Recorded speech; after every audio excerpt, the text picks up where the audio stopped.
now at 51. I've lived a few years. I still feel like I'm 16, but I'm 51 based You act on like it sometimes too. That's right, exactly. But what's encouraging about that is it makes me feel like I've got a life of discovery. Like my best days aren't behind me.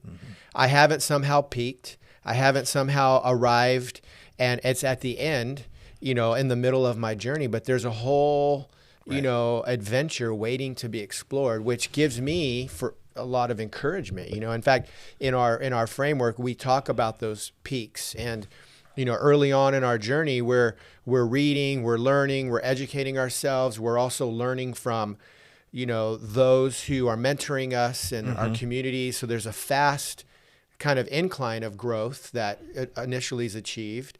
And then usually there's a bit of a plateau, and then there's another peak of learning where we can add to that more reading and skills and tactics. And which one of those was your authentic self? Yeah, exactly. All of them. All of them. But then you hit another plateau, and usually there's a point though, 1, 2, or 3 peaks in our life where we go, okay, the way I've been discovering is no longer providing the same return on my investment. I'm not growing as fast as I used to because I've kind of learned everything, maybe not everything, but at this way of learning, I've learned most of what's out there. There might be another book, but I've read 10 already around that subject.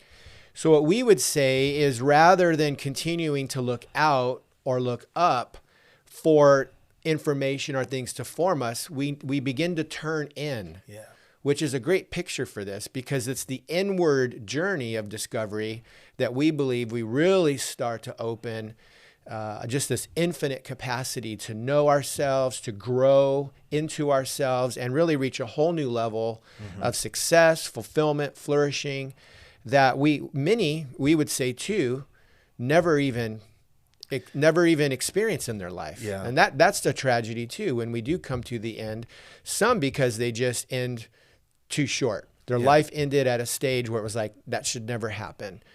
But others who peak at this level, maybe level 2, we might call it, and they just say, I'm going to stick here. And they never look in. And so they never reach that new level of meaning or... Yeah. It's the big deep, right? The big deep. This draw. It can be a journey into, it can be triggered by really hard circumstances sometimes, or it can be triggered by absolutely phenomenal circumstances. I have a client I worked with for years, and he's, middle of his life, very successful, and he sold his company. It's the big win.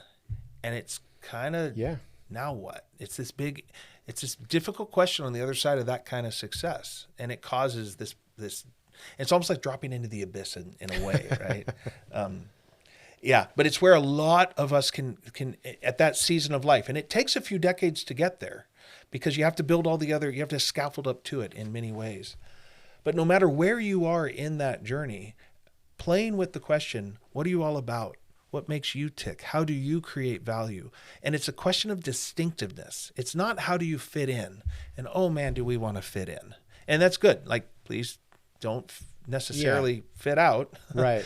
But once you're in, the question is, how do you contribute? And you don't contribute by doing what everybody else is doing. If we need you to do the thing that you do, because I'm not that good at it. I need you to be the tool you are so I can be the tool I am. If the whole toolbox is full of hammers, we have a very serious problem unless the entire world is nails. That's right. This question goes on and on and on and on. And I think that's the best part of it. I think that's why it's such a life-giving question.